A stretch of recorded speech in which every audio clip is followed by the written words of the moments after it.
तुम पूछते हो प्रेम का अर्थ क्या है? प्रेम को समझना होगा। प्रेम के 3 अर्थ हैं। पहला अर्थ वही है जिससे तुम सब जानते हो, वही जिसे तुम बड़े रस से कहते हो, फॉलिंग इन लव, प्रेम में गिरना। ध्यान रखना, ये सचमुच गिरना ही है। जब तुम कहते हो मैं प्रेम में गिर गया, तो शब्द ही बता देता है कि तुमने अपनी ऊंचाई खो दी, स्वतंत्रता खो दी। तुम अब अपने मालिक नहीं रहे, तुम दूसरे पर आश्रित हो गए। किसी स्त्री के प्रेम में गिर गए तो अब वह तुम्हारी मालकिन हो गई। किसी पुरुष पर मोहित हो गए तो वही तुम्हारा स्वामी हो गया। अब यह गुलामी का खेल शुरू हुआ है। बाहर से तो इसे फूलों से सजाया जाता है, नाम दिया जाता है प्रेम का। भीतर यह जंजीरों से बंध जाने जैसा है। अब तुम उसके बिना जी नहीं सकते। उसके बिना जीवन अधूरा लगता है, सूना लगता है। आत्मा खाली खाली लगती है। तुम्हारे भीतर एक रिक्तता का बोझ आ जाता है जो केवल दूसरे के सहारे भरता है। और ये बहुत अजीब है, जिसके ऊपर तुम निर्भर हो जाते हो वही तुम्हारा मालिक बन जाता है। और मालिक होना किसी को भाता नहीं। गुलामी सुख कर नहीं हो सकती। यही कारण है कि ऐसे प्रेम के सारे रिश्ते अंततः पीड़ा में बदल जाते हैं। आनंद के वादे से शुरू होते हैं, कलह और क्लेश पर जाकर समाप्त होते हैं। क्योंकि कौन है जो अपनी आत्मा को बेच देना चाहता है? तुम प्रेम के नाम पर गुलाम बनते हो। और यह केवल एक तरफा नहीं होता, दूसरा भी तुम्हारा गुलाम बन जाता है। पति पत्नी को बांधता है, पत्नी पति को बांधती है।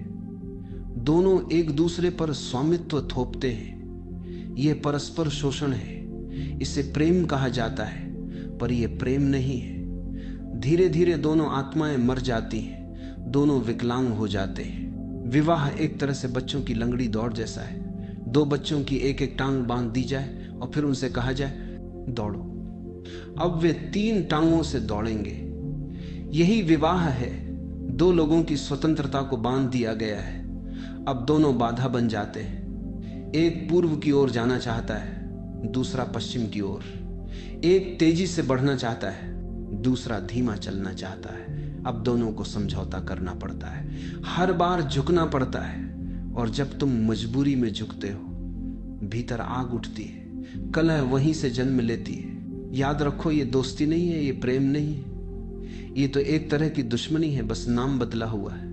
इसी से तुम देखते हो पति पत्नी से खफा है, पत्नी पति से खफा है। बोले या न बोले, भीतर गुस्से की लहर है। कारण पति नहीं है, कारण पत्नी नहीं है, कारण है निर्भरता, कारण है गुलामी। और गुलामी से बड़ा अपमान मनुष्य के लिए कुछ नहीं है।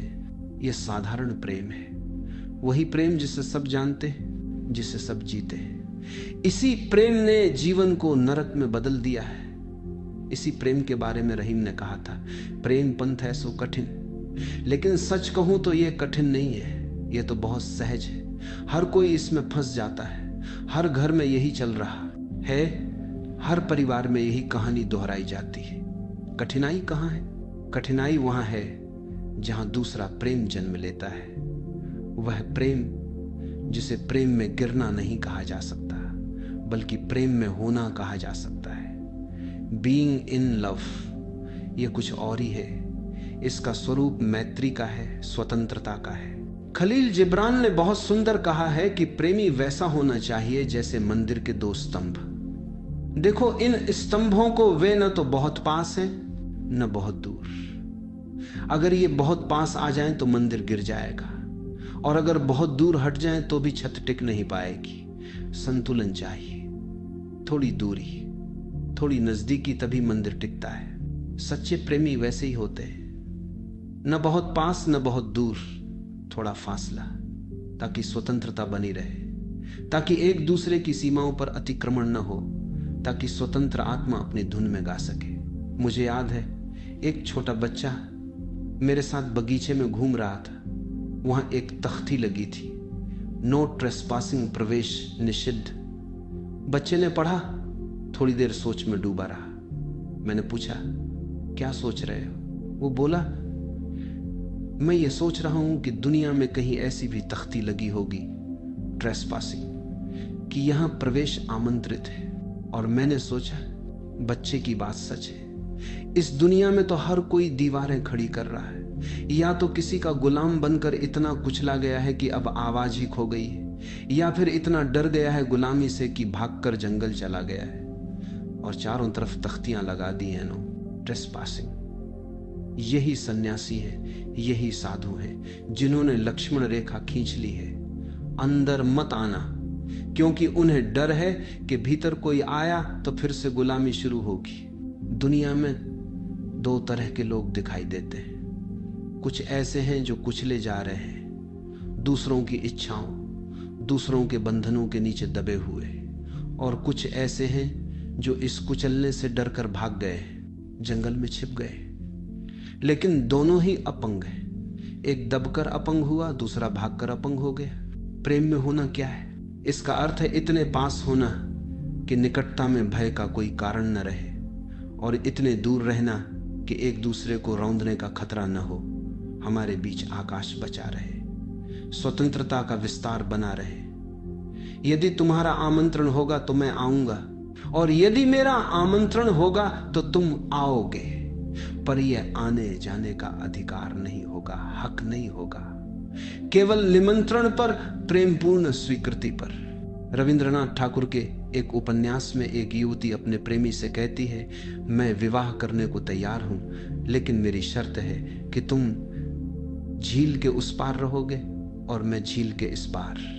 प्रेमी चौंक जाता है, कहता है ये कैसी पागलपन की बात है, प्रेम करने के बाद लोग तो एक ही घर में रहते हैं। युवती ने उत्तर दिया, प्रेम करने के पहले तो एक घर में रह सकते हैं, लेकिन प्रेम करने के बाद एक ही छत के नीचे रहना खतरनाक है। वहां से बाधाएं शुरू होती हैं। वह कहती है मैं झील के उस पार रहूंगी, तुम इस पार। बीच में यह जलराशि हमारा सेतु भी होगी और हमारी दूरी भी। कभी तुम आमंत्रण भेज दोगे तो मैं आ जाऊंगी, कभी मैं भेजूंगी तो तुम आ जाना। कभी संयोग से झील पर नौका विहार करते मिल गए तो वह मिलन और भी मधुर होगा। कभी सुबह के समय पेड़ों के नीचे घूमते अचानक आमना सामना हो गया तो यह सहज मिलन और भी प्रीतिकर होगा। लेकिन यह संबंध गुलामी में नहीं है, बदल जाएगा। तुम्हारे बिना बुलाए मैं नहीं आऊंगी, और मेरे बिना बुलाए तुम न आना। तुम्हें सचमुच आने की इच्छा होगी तभी आना, मेरे आदेश पर नहीं। और मुझे भी आना होगा तो अपने भीतर से आऊंगी, केवल तुम्हारे बुलावे पर नहीं। स्वतंत्रता का यह आकाश यदि प्रेम में बना रहे तभी प्रेम का फूल खिल सकता है। यह दूसरा प्रकार का प्रेम है, कठिन है, हर कोई इसे नहीं जी सकता। यह कभी कभार किसी कवि के जीवन में झलकता है, किसी चित्रकार के कैनवास पर उतरता है, किसी मूर्तिकार के हाथों से आकार लेता है, किसी संगीतज्ञ की धुनों में बह जाता है। आम आदमी इससे अछूता रह जाता है। पहला प्रेम साधारण है, भेड़ चाल का प्रेम, भीड़ का, सामान्य जन का, फॉलिंग इन लव। दूसरा प्रेम थोड़ा ऊंचा है, संवेदनशील, प्रतिभाशाली मनुष्यों का, बीइंग इन लव। लेकिन रहीम जिस प्रेम की बात कर रहे हैं वह तीसरा प्रेम है। वह तो दुर्लभ है, अति कठिन है। पहला प्रेम फॉलिंग इन लव, प्रेम में गिरना। दूसरा प्रेम बीइंग इन लव, प्रेम में होना। और तीसरा प्रेम बीइंग लव, प्रेम ही हो जाना। तीसरे में न कोई संबंध है, न किसी दूसरे पर आश्रय। यह प्रेम की चैतन्य अवस्था है। यह भीतर से उमड़ता है संपूर्ण अस्तित्व की ओर। यह उस कोयल के स्वर की ओर भी बहता है, इन चहचहाते पंछियों की ओर भी। यह सूरज की सुनहरी किरणों से लेकर वृक्षों की हरियाली तक फैलता है। यह मनुष्यों तक भी जाता है और फिर मनुष्यों के पार भी। लेकिन सच तो यह है कि किसी के प्रति इसका सवाल ही नहीं है, इसका कोई गंतव्य नहीं है। यह तो जैसे झरना फूट रहा हो पर्वत की गहराई से, जैसे फूल से सुगंध उठ रही हो, बिना पते, बिना ठिकाने, बिना दिशा। न डाकघर जाना है, न डाकिए के सहारे पहुंचना है। ये तो सीधे आकाश में उड़ता जाता है। जिसे ग्रहण करना है कर ले, जिसे न करना हो न करे। जैसे दीपक से प्रकाश झरता है, प्रकाश केवल झरता है, यही उसका स्वभाव है। कोई मांगे या न मांगे, उसे क्या फर्क। रहीम जिस प्रेम की बात कर रहे हैं वह यही है। ये प्रेम बुद्धों का है, ये प्रेम उन्हीं का है जो ध्यान की अंतिम गहराइयों तक पहुंच गए। ये प्रेम ध्यान का प्रसाद है, ध्यान का पुष्प है, और ये सरल नहीं है। साधु संत जैसी सस्ती बातें इसमें काम नहीं आती, ये तो बहुत दुर्लभ है। रहीम कहते हैं, रहीमन मैन तुरंग चढ़ी चलिबो पावक माही, प्रेम पंथ ऐसो कठिन सब कोई निभात ना है। ये मार्ग सबके लिए नहीं है, ये केवल विरले पुरुषों के लिए है, जो सजग हो गए, जो पूर्ण जागरण को छू गए, वही तीसरे प्रेम को जी सकते हैं। और जो इस तीसरे प्रेम को जान लेता है वही परमात्मा को जानता है। याद रखो, मंदिर में फूल चढ़ा देना, दिया जला देना, आरती उतार देना, सत्यनारायण की कथा करा लेना, या मरते वक्त पंडित से राम राम जपवाना, इनसे कुछ नहीं होता। रहीम जिस प्रेम की बात कर रहे हैं वह तो परमात्मा तक ले जाने वाला सेतु है। गौरी शंकर पर चढ़ जाना आसान है, चांद सितारों तक पहुंच जाना आसान है, सबसे कठिन है प्रेममय हो जाना। तुम्हें तीसरे प्रकार के प्रेम को सीखना होगा। केवल प्रेम करना नहीं, केवल संबंध बनाना नहीं, तुम्हें स्वयं प्रेम हो जाना होगा।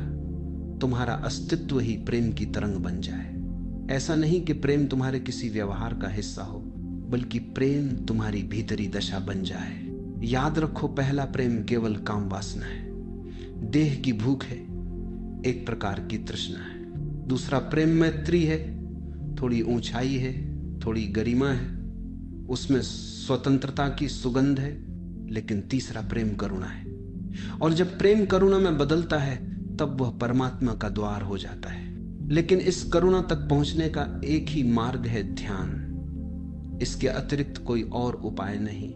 यदि तुम ध्यान को टालते हो तो करुणा कभी नहीं खिलेगी, क्योंकि प्रेम का वास्तविक अर्थ यही है कि तुम अपने मस्तिष्क से हृदय में उतर आओ। अभी तुम सिर में कैद हो, तुम्हारा दिमाग तुम्हें बांधे हुए है, और जो कुछ भी तुम करते हो, जप, मंत्र, नाम स्मरण, सब उसी दिमाग में चलता रहता है। तुम्हारे साधु संत कहते रहते हैं राम हरि जपते रहो, पर मैं तुमसे पूछता हूं, वह राम हरि कहां जपोगे? केवल मस्तिष्क में। और मस्तिष्क में जो कुछ भी चलता है वह शब्दों का खेल है, ध्वनि का जाल है, वह हृदय तक नहीं पहुंचता। हृदय तक पहुंचना हो तो ध्यान से गुजरना ही पड़ेगा, क्योंकि ध्यान ही वह सेतु है जो तुम्हें सिर से हृदय तक ले आता है। और जब तुम हृदय में आ जाते हो तब प्रेम केवल संबंध नहीं रहता, वह करुणा हो जाता है। करुणा जो बिना शर्त, बिना कारण, बिना पते के बहती है, वही करुणा तुम्हें परमात्मा के द्वार पर पहुंचा देती है।